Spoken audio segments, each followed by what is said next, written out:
My name is Sophia, and I own a beauty salon. Or rather, the salon almost owned me. If you've ever had a small business, you know how it is. You fall in love with the craft. In my case, the art of cutting, of coloring, of transforming a woman's hair and seeing her smile in the mirror. But passion doesn't pay the rent, nor the suppliers of the expensive products I insisted on using, nor the salary of my only employee, Brenda, who washed hair and served coffee. My salon was small but charming, in a good neighborhood, and because of that, I attracted a clientele with money, women who didn't look at the price, who came in every week to maintain their impeccable blonde or get a $300 hydration treatment. And my best client, my white whale, the woman whose tab at the end of the month paid for almost half of my expenses, was Isabella. Isabella wasn't just rich, she was from another planet. Married to a businessman who appeared on those lists of the most powerful men in the country, she lived in a bubble of luxury I could barely imagine. She would arrive at the salon with a driver, wearing clothes that looked like they had just walked off a Paris fashion runway, and carrying a handbag worth more than my car. In the beginning, our relationship was purely professional. She was polite, distant, but over time, sitting in my chair for 2-3 hours every week, she started to open up. I think the salon was the only place she could be herself, away from the business dinners, the charity galas, the other rich people who always seemed to be competing with each other. She started telling me things, little things at first, complaints about a boring party, about the difficulty of finding a good interior designer, rich people problems. But then, the confessions got deeper. She spoke of the loneliness she felt in that gigantic mansion.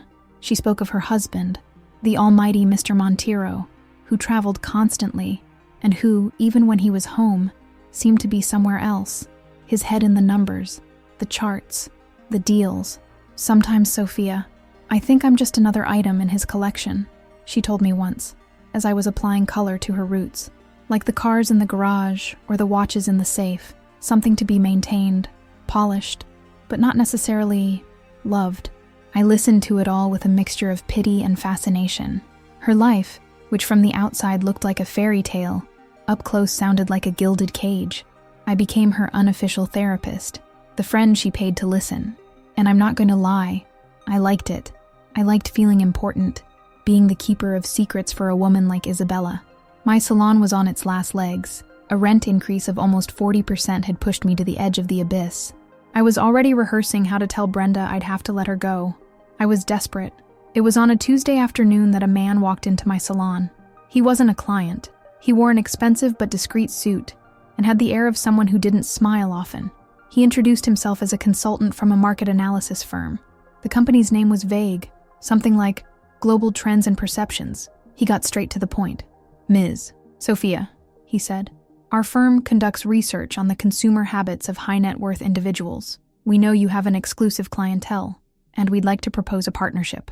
The partnership was simple. He wanted me to produce a monthly anonymous report on the conversations I overheard in the salon, which brands were trending, which treatments were most requested, what vacation destinations my clients were talking about. In exchange, his company would pay me a consulting fee. The amount he offered made my stomach drop. It was more than my salon's net profit in 6 months. With that money, I wouldn't just save my business, I could renovate it, maybe even expand. I hesitated.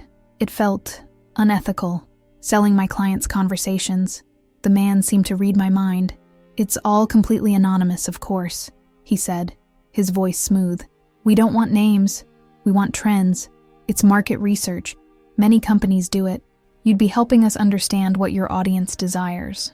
The word trends calmed me down, and the number on the check he showed me calmed the rest of my concerns. I accepted. I signed a non-disclosure agreement with the company, and at the end of that month, I prepared my first report. It was easy.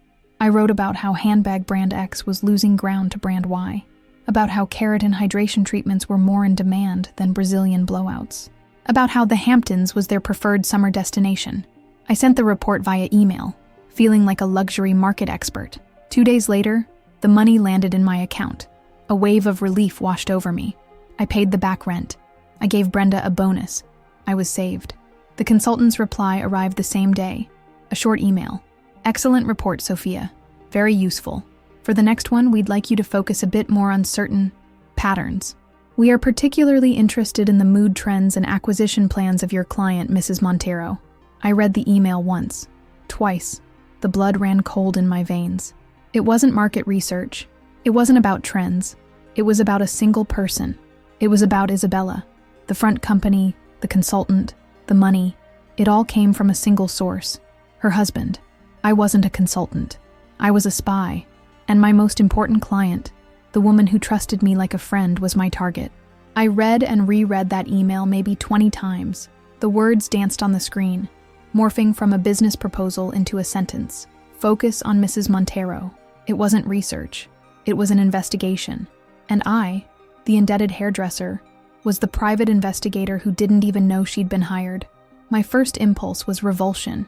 I grabbed my phone to write a reply, a short, blunt email saying the partnership was terminated, that I wasn't that kind of person. My dignity, which was already running a bit low, screamed inside me.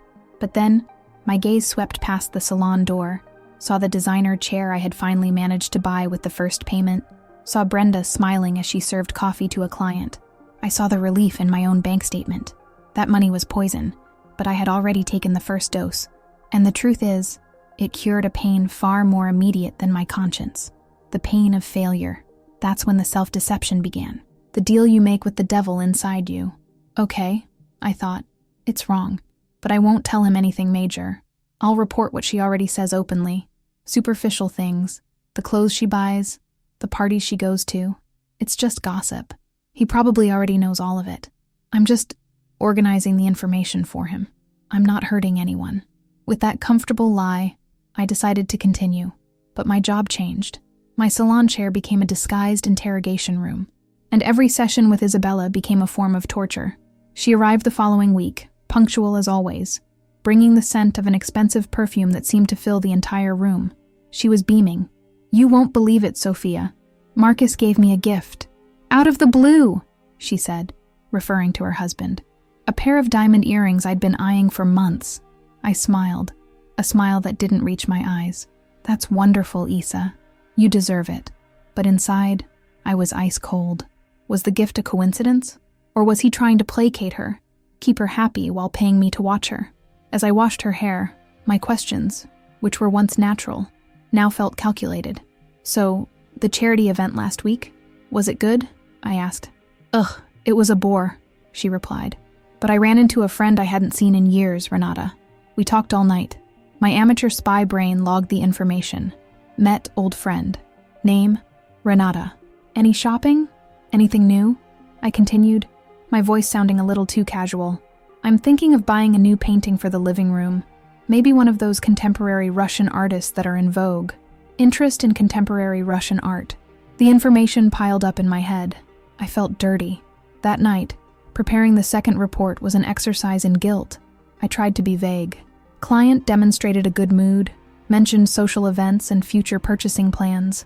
I sent it, hoping it would be enough. The consultant's reply came the next day, and with it, the leash got tighter. "Thank you, Sophia. Useful. However, we need more detail. Did your client mention the name of anyone specific she spoke with at the event? Regarding her shopping plans, did she mention a gallery or an artist? Your perception of her good mood is crucial. What exactly made her happy? Was it the gift from her husband? The conversation with her friend? We need to understand the emotional triggers." The questions were like scalpels, dissecting my betrayal, forcing me to go deeper. It was no longer enough to be a spectator. I had to be an analyst, a psychologist for hire. The pressure mounted. The money kept dropping into my account every month, a silent reward for my obedience. And I continued to report, with more detail each time, with more guilt each time. I became an expert on Isabella Montero. I knew her favorite restaurant, knew she hated the color yellow, knew she was afraid of thunder, and that secretly, she found her husband's sister unbearable.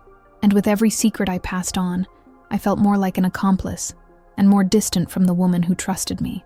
For me, our conversations lost their spontaneity. They became data collection, and I hated myself for it. The turning point, the moment my harmless spy charade came crashing down, happened about 3 months later. Isabella arrived at the salon looking different. Her eyes were swollen, the forced smile not hiding her sadness. She sat in the chair and, before I could ask anything, she fell apart. "I think Marcus is cheating on me, Sophia," she said, her voice choked with emotion. I felt a punch to the gut.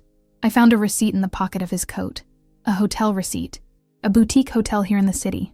A place I've never even heard of. And it wasn't a business trip. The date was from a night he told me he'd be working late at the office. She cried.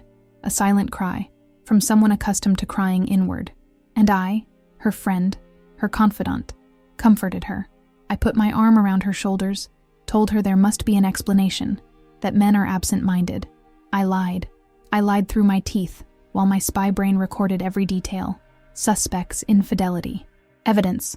Hotel receipt. Hotel name to be investigated. That night, I faced my worst dilemma. To report this was to cross a line I could never uncross. This wasn't shopping gossip. This was the heart of her marriage. It was her pain. I spent hours in front of the computer, writing and deleting the report. Part of me wanted to protect Isabella, to omit the information. The other part, the cowardly indebted part, knew that if I didn't report something so significant, the consultant might get suspicious. He might think I was hiding things, and the cash flow could stop. In the end, cowardice won. I wrote it. I softened the words, of course. Client expressed severe distress and concerns about her husband's fidelity, citing the discovery of a document that perturbed her. I sent the email, and felt like I had just sold the last piece of my soul. I was at the bottom of my own pit of betrayal, but the worst was yet to come. I had to know. I had to understand how that information would be used. My guilt demanded an answer, so I decided to run a test, a small experiment to see how quickly and in what way my information turned into action on the other side. The following week, Isabella came to the salon, still sad. During our conversation, I very casually invented a rumor. "Oh my gosh, Isa," I said, while drying her hair. "Did you see that a new jewelry store opened in the Galleria Mall? They say they brought in an exclusive collection of cashmere sapphires. A friend of mine went there and said it's the most beautiful thing she's ever seen." It was a complete lie. I had made it all up. The store, the sapphires, the friend. Isabella, distracted, just nodded. "Oh, really? How interesting." That night, in my report, I wrote, "Client mentioned interest in a new collection of cashmere sapphires, available at a newly opened jewelry store." I waited. 2 days later, Isabella sent me a voice message on WhatsApp. Her voice was different, happy, excited. "Sophia, you're not going to believe this. You're psychic.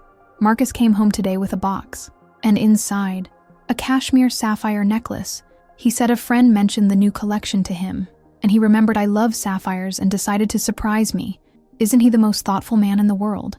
I listened to the message, sitting in my empty salon, and a chill ran down my spine. A chill that had nothing to do with the temperature. He wasn't thoughtful. He was a manipulator, a puppet master. The information I gave him wasn't used to watch her. It was used to control her, to anticipate her desires, even ones she didn't have, to keep her in a state of gratitude and dependence, to make her doubt her own suspicions. How can I suspect a man who can read my mind? I wasn't a passive spy. I was a scriptwriter, and I was writing the script for a farce, where my friend was the only actor who didn't know she was performing, and the gift she loved so much wasn't a symbol of love. It was the proof of my betrayal. Okay then, the game has changed.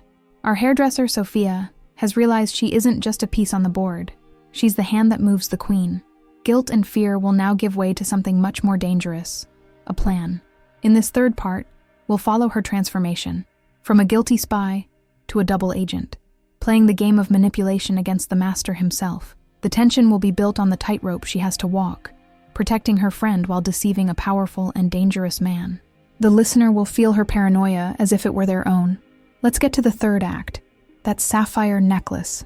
I saw that piece of jewelry even in my dreams, not as a luxury item, but as a leash that I, with my own hands, had helped fasten around the neck of my only true friend.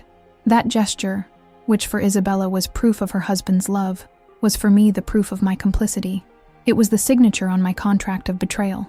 That night, after hearing her excited voice message, I didn't feel guilt. Guilt is a passive emotion. What I felt was anger, a cold, cutting anger. Anger at Mr. Montero for being such a cruel manipulator, and anger at myself for having been such a cheap and efficient tool in his hands. I understood, with a clarity that was painful, that I was cornered. If I stopped sending the reports, he would know I had figured out the game. And a man who sets up a spy operation against his own wife is not the type to accept a letter of resignation. He wouldn't just let me walk away. I knew too much. On the other hand, if I continued to be his loyal spy, I would be, little by little, helping to destroy Isabella's sanity. So, if I couldn't leave the game, I would have to change the rules. If he wanted a scriptwriter, he'd get one. But from that moment on, the story I would tell would no longer be his. It would be mine. My next session with Isabella was the beginning of my new career as a double agent. I was nervous, but the anger gave me a kind of courage I didn't know I had. Isabella arrived, wearing the sapphire necklace, and told me how her husband had become even more attentive in the last few days, but there was a shadow in her eyes. "It's strange, Sophia," she said, as I prepared her color.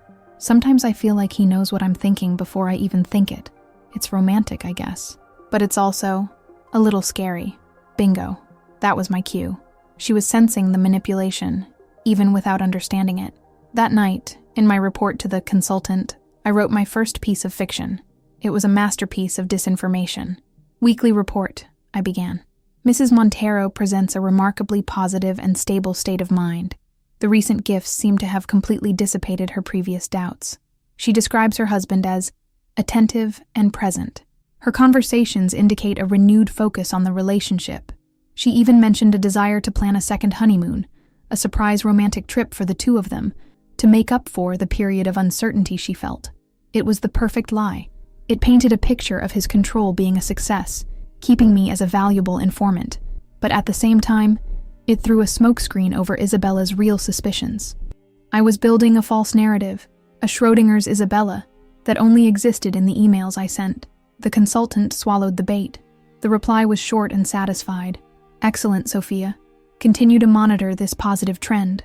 I felt powerful and terrified. I had entered a dangerous game, a chess match, where one false move could cost me everything. My double life began.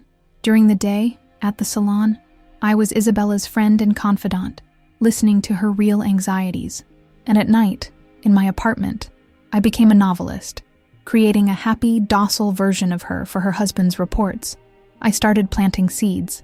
If Isabella said she felt bored, I'd suggest a hobby. "Isa, why don't you take pottery classes or horseback riding? Something just for you." If she showed the slightest interest, that became the central theme of my report. "Client is seeking new hobbies for personal development. Shows great enthusiasm for horseback riding lessons, a sign of independence and well-being." I was creating a parallel life for her, a life of harmless lies that kept the monster satisfied and away from the secrets that truly mattered. But living like this comes at a price. Paranoia began to set in. I started seeing threats everywhere. Was every new client who walked into the salon a potential spy sent by Montero to test me? Was my phone tapped? Were there hidden microphones in my salon? I began to clean the salon obsessively at the end of each day, searching for loose wires, for objects out of place. I started talking to Brenda, my employee, in whispers, even about mundane things. She must have thought I was going crazy, and maybe I was. The money that landed in my account every month no longer brought me relief. It felt like blood money, the payment for my sanity. The game became even more dangerous when Isabella herself, perhaps unconsciously sensing I was an ally, began to entrust me with even deeper secrets. Secrets that weren't about feelings, but about actions. She arrived for her Saturday session looking different. It wasn't the sadness from before. It was a cold calm, a determination I had never seen in her. She waited for Brenda to leave for lunch.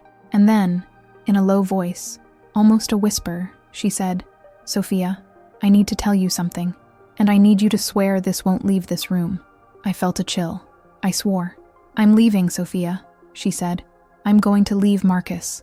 I held my breath. It was what I had secretly hoped would happen. But hearing the words out loud was a shock. "I can't live this farce anymore," she continued. "This life of appearances. But I can't just leave. He controls me. He controls the money. He would destroy me." "So how?"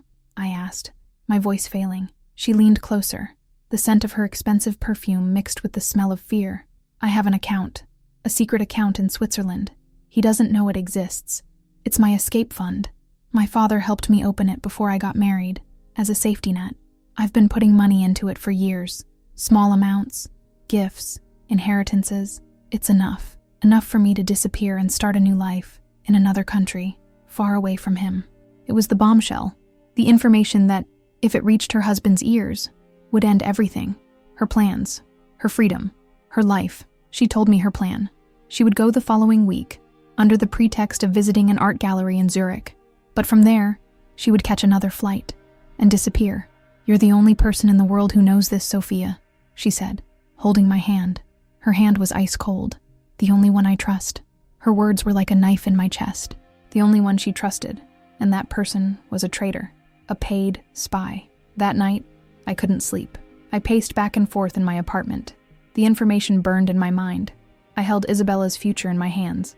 If I told him, I would be feeding her to the wolf. I would be condemning her to live forever in that gilded cage. But if I didn't tell, if Montero found out about her plan through other means, and then discovered that I knew everything and said nothing, what would he do to me? The fear of the unknown, of retaliation from such a powerful man, was paralyzing. I sat in front of the computer. The blank screen of the email to the consultant looked like an abyss. The cursor blinked, like an anxious heart. And then, as if the devil himself were reading my thoughts, a new email notification popped up. It was from him, from the consultant. The subject line was, "Urgent." My heart stopped. I opened the email. "Sophia," the text read, "Mr. Montero feels his wife has been more distant than ever these past few weeks. He is concerned. He needs something concrete, something significant to understand what's going on in her head. We are doubling your consulting fee this month as an incentive bonus, but we need a full and honest report. Now." I stared at the screen, at the email with its offer and veiled threat, and at my blank draft. The cursor kept blinking, waiting for my decision, for my final betrayal, or for my most dangerous act of courage. The computer screen blinked. The cursor was an open wound, waiting for me to fill it with poison or an antidote. On one side, the money, the security of my salon, my own skin. On the other, the freedom and the life of a woman who, despite everything, I considered a friend. For the first time in months, the choice wasn't hard. The anger I had felt over the sapphires had solidified into a cold resolve. Mr. Montero wanted a significant report. He would get one. I wasn't just going to protect Isabella. I was going to use his own tools against him. I was going to give him the story he wanted to hear, so that the story that really mattered could happen right under his nose. I took a deep breath and started typing. It was the best piece of fiction I have ever written. Subject: Urgent report. Significant activity detected. In the body of the email, I constructed my masterpiece of deception.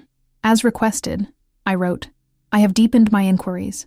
Mrs. Montero's emotional instability has reached a critical point. She has revealed access to a secret bank account, an emergency fund she maintains without her husband's knowledge. She is feeling neglected and is planning an act of revenge spending during her trip to Zurich.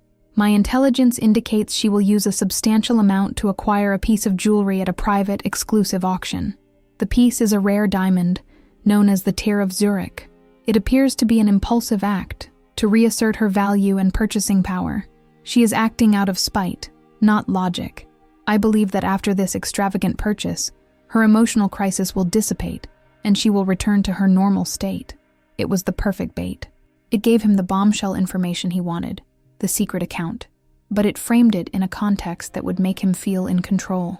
His wife wasn't a clever fugitive. She was just a spoiled wife throwing a tantrum with a credit card. It would feed his ego.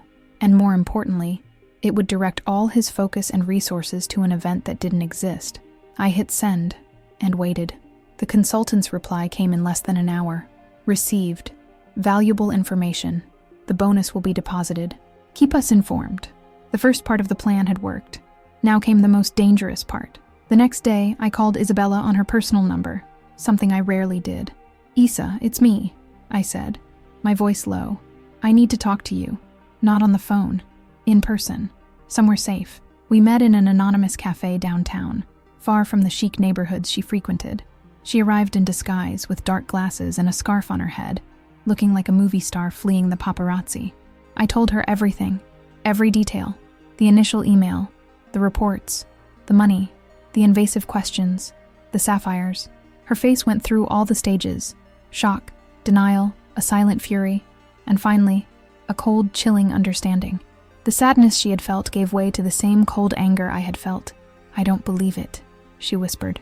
"He turned me into a research project. He's a manipulator, Isa," I said. But now we know how he plays, and we're going to use it. Your escape plan? We're moving it up, and we're going to give him a distraction he won't be able to ignore. I explained the story I had invented about the diamond auction. Her eyes widened. That's brilliant, Sophia. While he has all his security and informants watching a fake auction in Zurich, I continued. You won't be going to Zurich. You're going to buy a ticket to Lisbon. And from Lisbon, you'll catch the first flight to Buenos Aires. By the time he realizes he's been played, you'll be on the other side of the world, with a new life. The plan was risky, but it was the only one we had. We spent the next week communicating through an encrypted messaging app, finalizing the details. The day of the trip to Zurich arrived. It was a Friday. I spent the day at the salon with a knot in my stomach so tight I could barely breathe. Every client who walked in, every ring of the phone made me jump. I kept looking at the clock, counting the minutes. At 2 p.m, Isabella sent me a message, a single airplane emoji. It meant she was on her way to the airport. At 4, another message. Past security, all clear. At 5, the final message we were waiting for. I'm at the gate. I did it, Sophia. I did it. Thank you for everything. A wave of relief and euphoria washed over me. I did it. We did it. I leaned back in my chair, in my empty salon, and smiled for the first time in months. A genuine smile. I had tricked the devil and helped my friend find her freedom. It was in that exact moment of triumph that the salon's phone rang. A private number.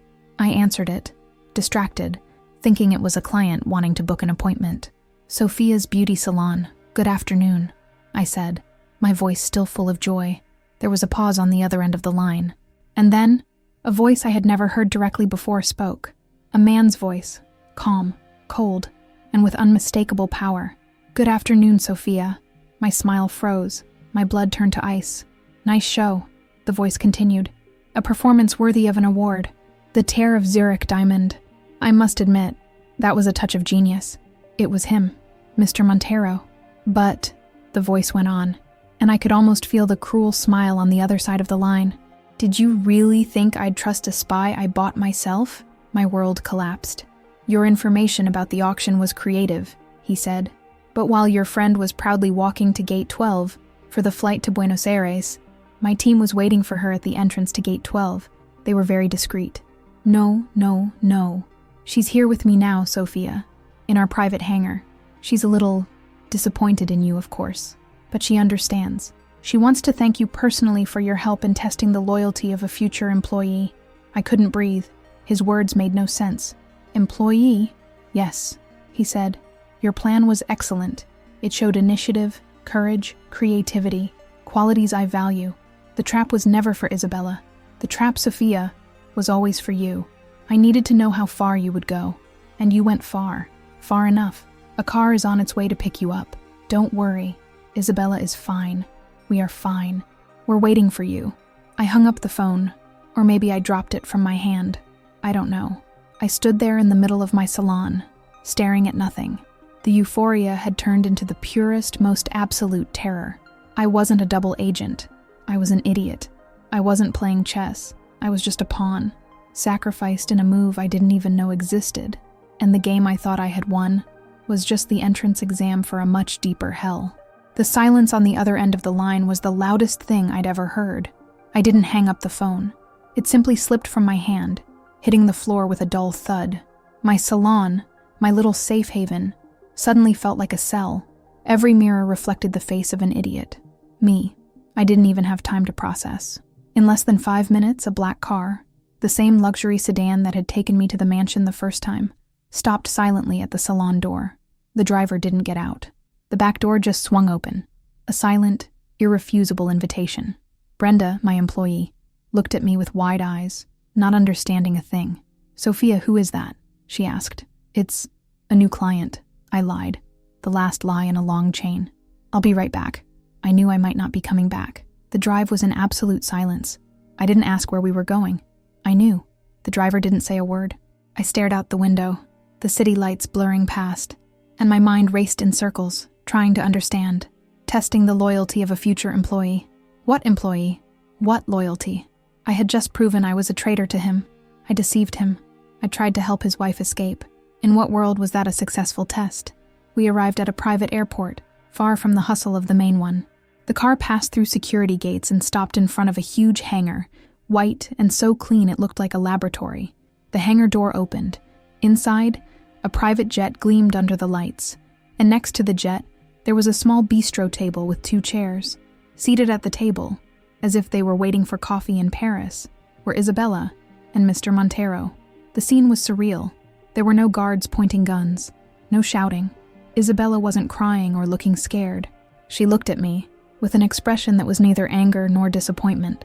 It was evaluation, analysis. Mr. Montero, a distinguished-looking man with graying hair and eyes as cold as ice, just gestured with his head, inviting me to approach. I walked towards them, my legs shaking. Every step on the polished concrete floor echoed in the hangar's silence. "Champagne?" asked Montero, the calm, controlled voice I had heard on the phone. He pointed to a third empty glass on the table. I couldn't answer.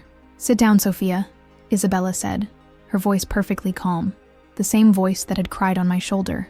That shocked me more than anything else. I sat, facing the couple I thought I was tearing apart and trying to save. "Your performance was noteworthy," Montero began. "The creation of the auction story, the coordination of the escape, the use of disinformation. It was impressive. Our risk analysts were genuinely entertained." "I don't understand," I whispered. "I tried to help your wife run away from you." Isabella laughed, a short, crystal-clear laugh. "Oh, Sophia, darling, do you really think I would need your help to run away from my own husband?" she said, and then she reached out and placed her hand on his on the table, a gesture of affection and partnership. Marcus and I have no secrets from each other. The puzzle in my head shattered into a million pieces and reassembled into a new, terrifying image. "My marriage wasn't in crisis," Isabella continued. "My loneliness, my insecurities, all of that was real once, but we worked through it. What you saw, what I told you these past few weeks, was a script, a performance, and you were our audience of one. But why?" was the only thing I could ask. "Because we had a job opening," Montero said simply. "And it's not the kind of position you advertise on LinkedIn. Our organization, our businesses, they require a very particular type of person to manage delicate situations. We didn't need just another loyal employee. We needed someone like you." I stared at him, incredulous. "We've tested dozens of people over the last few years," he explained. "Lawyers, consultants, assistants. We put them in positions of trust and gave them the opportunity to betray us. Most did, for a little money, stupidly and obviously. They were discarded. But you were different. You were paid to be a spy, and you chose to become a double agent. You didn't act out of greed. You acted out of a twisted sense of loyalty to Isabella. You were creative, you were brave, and you almost pulled it off." Isabella leaned forward. "What we need, Sophia, is someone who knows how to navigate the world of lies. Someone who understands loyalty, even if it's loyalty to a lost cause. Someone who knows how to create a story and make it feel real. Someone who, when cornered, doesn't crumble, but plans. We weren't testing if you were a good spy. We were testing if you were a good strategist." The offer wasn't made with words. It was implicit in the air, in the champagne, in the private jet in the background. The job opening. To join them. To step onto the other side of the stage. "You have 2 options, of course," Montero said, as if offering me coffee or tea. "You can refuse. We will give you a final payment that will solve all your financial problems for the rest of your life. You'll sign one last contract, one that will make you forget even our dog's name, and you will go back to your life, to your salon. End of story." He paused, staring at me with those shark-like eyes. "Or you can accept your true talent. The position is yours. The responsibilities are complex, but the rewards are limitless. You wouldn't just have a salon anymore. You'd have the world." I just sat there, looking at the powerful, perfectly synchronized couple in front of me, looking at the empty champagne glass waiting for me. I had entered this game thinking it was about saving my business, then about saving my friend. But it was never about that. It was about saving myself from a small life I never knew I hated. In that hangar, I understood that they weren't offering me a job. They were offering me a mirror. And for the first time, I had to face the woman I saw reflected in it, the hairdresser who dreamed of paying her rent, or the strategist who deceived a billionaire and almost got away with it. They didn't ask if I accepted the job. The silent question in the air was different. It was, So now, Sophia, which one of you is getting on this plane?